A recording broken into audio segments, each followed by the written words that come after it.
सचिन पायलट जिंदाबाद, सचिन पायलट जिंदाबाद, सचिन पायलट जिंदाबाद। भागीदारी की बात हो, जिन्होंने समर्पित भाव से भाजपा की सरकार को हराने का काम किया है, उन इतने सारे वर्कर्स को लगना चाहिए कि सरकार में हमारी भागीदारी है। और मुझे लगता है कि बहुत जल्द ये करना चाहिए, क्योंकि चुनाव जो है राजस्थान में अब सिर्फ 22-23 महीने दूर रह गया है। तो इस बात पर चर्चा हुई और मुझे लगता है कि बहुत जल्द अच्छे निर्णय लिए जाएंगे। लेकिन मैं इतना जरूर कहना चाहता हूँ कि जो कमेटी सोनिया गांधी जी ने बनवाई थी, उसने बहुत गहन चर्चा हम सब लोगों से की है, सीएम साहब से भी की होगी। और अब मुझे लगता है कि समय आ गया है कि इस पर आगे बढ़ने का हमको काम करना चाहिए। हमारे एआईसीसी के संगठन के महासचिव हैं और राजस्थान से सांसद भी हैं वेणुगोपाल जी। हम लगातार उनसे मिलते रहते हैं जब भी मैं दिल्ली में जाता हूं। लेकिन आज मेरी मुलाकात हुई थी और प्रदेश में जो राजनीतिक स्थिति है उसमें मैंने अपनी बात को रखा। और हमेशा की तरह अजय माकन जी, वेणुगोपाल जी, प्रियंका जी, इन सबसे मुलाकात हम करते रहते हैं। और मुझे लगता है कि जो बदलाव करने की मांग हम शुरू से करते आए हैं, जहाँ जरूरत है। और मैं फिर दोहरा रहा हूं कि अब लगभग 3 साल हो गए हैं, जो कांग्रेस के वर्कर हैं, जिन्होंने कांग्रेस के लिए सब कुछ कुर्बान किया, जिन्होंने सरकार बनाने में बहुत महत्वपूर्ण भूमिका निभाई। हम सब नेता लोग तो भाषण देके आते हैं, लेकिन वो लोग बूथ पे खड़े होकर कांग्रेस का झंडा उठाकर उनके लिए लड़ाई लड़ते हैं।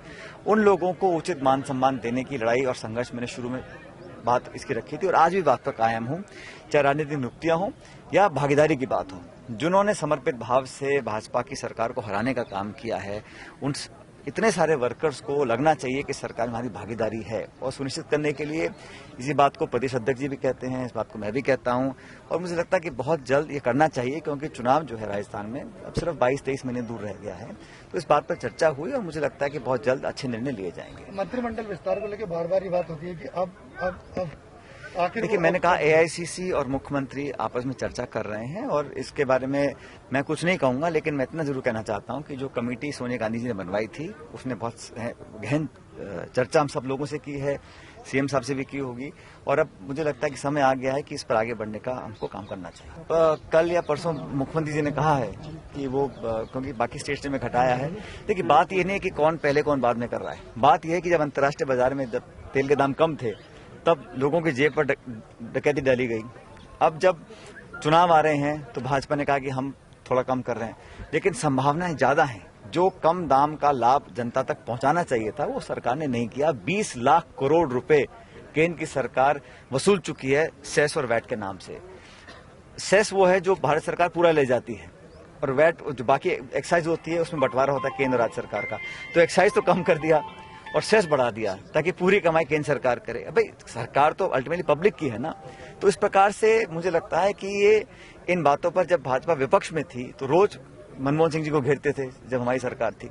आज को जवाब देने नहीं आ रहा। एक जिम्मेदार भाजपा का नेता की ये नहीं बोल रहा कि हम महंगाई को नियंत्रण में लेकर आएंगे या महंगाई को कम करेंगे।